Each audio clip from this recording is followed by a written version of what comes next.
Russian President Vladimir Putin visited Russia's Kursk region for the first time since Moscow claimed that it drove Ukrainian forces out of the area last month. Since the end of 2023, Russia has mostly had the advantage on the battlefield, with the exception of Kursk. Putin met with volunteers and the region's acting governor, Alexander Kinstein. Kurchatov, the third largest city in Kursk Oblast, is home to the Kursk Nuclear Power Plant.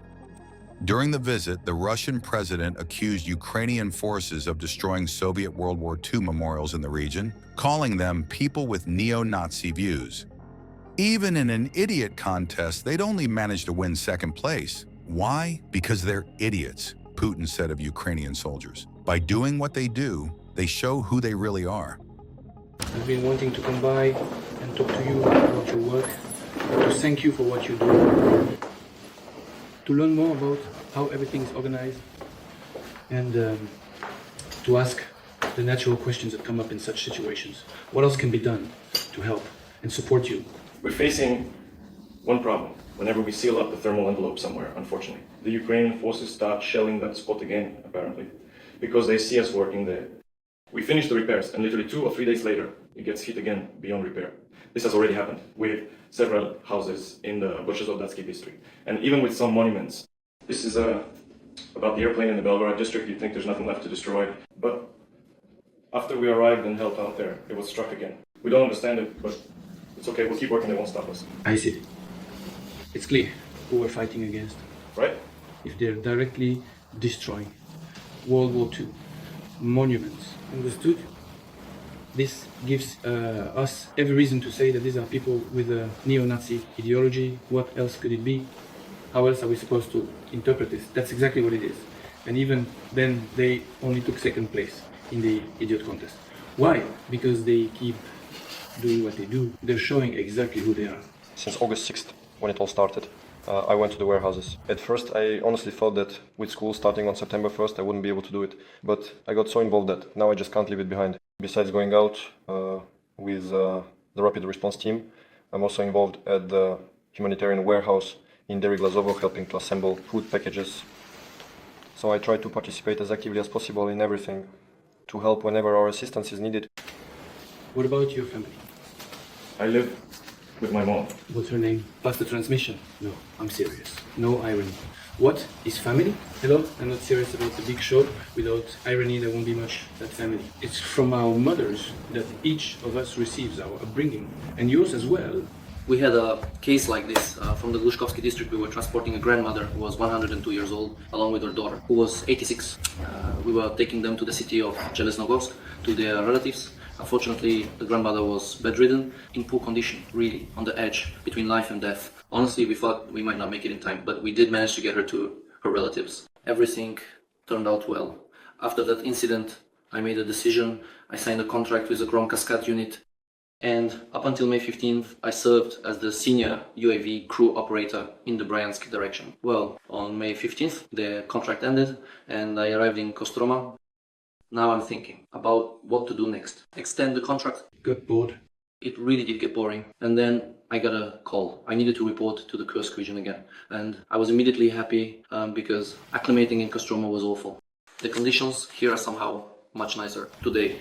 There's also some good news for my crew.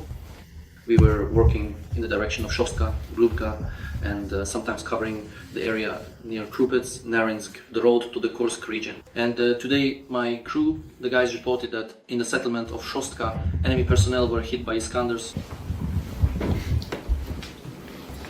That's not a UAV anymore.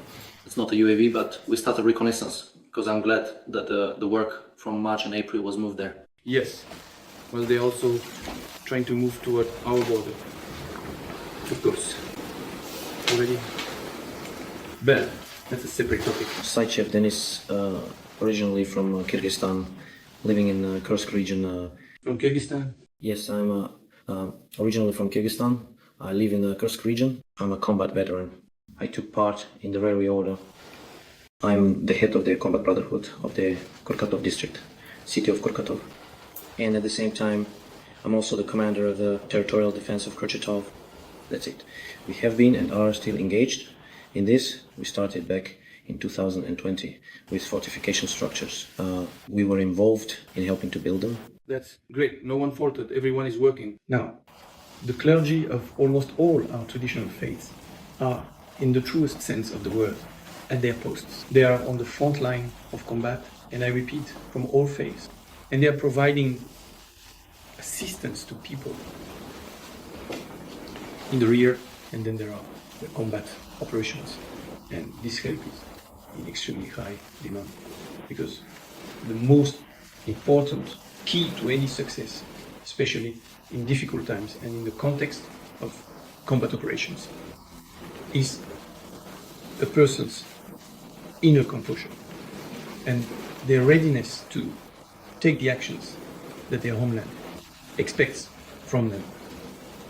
And here, of course, motivation plays a crucial role. Of course, you can't do without equipment and ammunition. But internal motivation still comes first. And here, the role and importance of spiritual mentors is hard to overestimate. So, thank you. I know that, unfortunately, there have been losses among the clergy. Thank you. Thank you very much. It's clear why this is being done. It's to erase memory, the historical memory of who we are, where we came from. And why is that? So that there is no future. Well, in fact, it's all quite elementary, and also to erase the memory of those who look towards Russia. We are a team. You and I are a team, and today our whole country is one team. And this is the unconditional success of all our undertakings.